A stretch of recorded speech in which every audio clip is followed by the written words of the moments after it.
मोरे कसैलिया के मोरे कसैलिया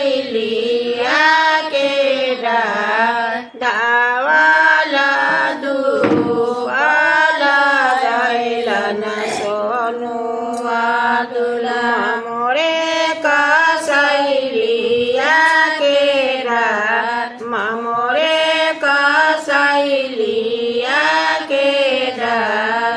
अपना महलिया से निकलन मालिनी पापा घरे ओरहन बेटा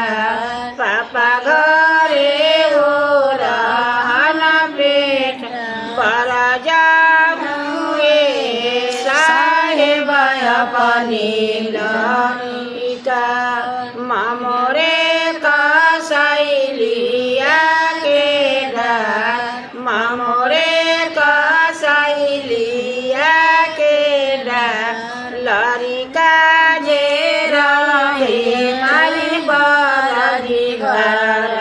लाई छैला बर जलो